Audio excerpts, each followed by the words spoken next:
Chapitre 17. Quand on veut faire de l'esprit, il arrive que l'on mente un peu. Je n'ai pas été très honnête en vous parlant des allumeurs de réverbères. Je risque de donner une fausse idée de notre planète à ceux qui ne la connaissent pas. Les hommes occupent très peu de place sur la Terre. Si les 2 milliards d'habitants qui peuplent la Terre se tenaient debout et un peu serrés, comme pour un meeting, ils logeraient aisément sur une place publique de 20 000 de long sur 20 000 de large. On pourrait entasser l'humanité sur le moindre petit îlot du Pacifique. Les grandes personnes, bien sûr, ne vous croiront pas. Elles s'imaginent tenir beaucoup de place. Elles se voient importantes comme des baobabs. Vous leur conseillerez donc de faire le calcul. Elles adorent les chiffres, ça leur plaira. Mais ne perdez pas votre temps à ce pensum, c'est inutile, vous avez confiance en moi.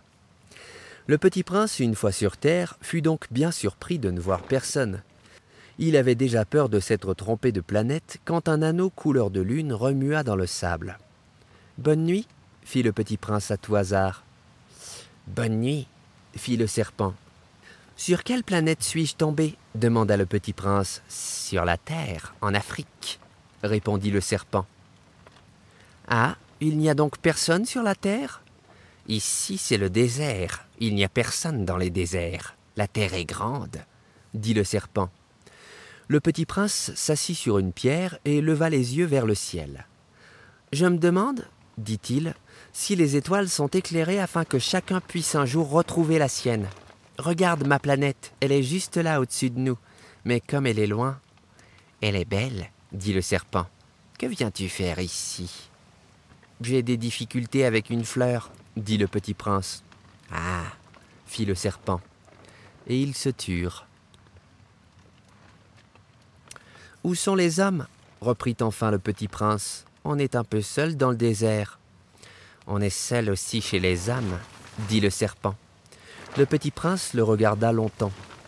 « Tu es une drôle de bête, » lui dit-il enfin, « mince comme un doigt. »« Mais je suis plus puissant que le doigt d'un roi, » dit le serpent.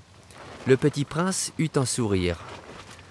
« Tu n'es pas bien puissant, tu n'as même pas de pattes, et tu ne peux même pas voyager. »« Je puis t'emporter plus loin qu'un navire, » dit le serpent. Il s'enroula autour de la cheville du petit prince comme un bracelet d'or. « Celui que je touche, je le rends à la terre dont il est sorti, » dit-il encore. « Mais tu es pur et tu viens d'une étoile. » Le petit prince ne répondit rien. « Tu me fais pitié, toi si faible sur cette terre de granit. Je puis t'aider un jour si tu regrettes trop ta planète. Je puis... »« Oh, j'ai très bien compris, » fit le petit prince. « Mais pourquoi parles-tu toujours par énigmes ?»« Je les résous toutes, » dit le serpent. Et ils se turent.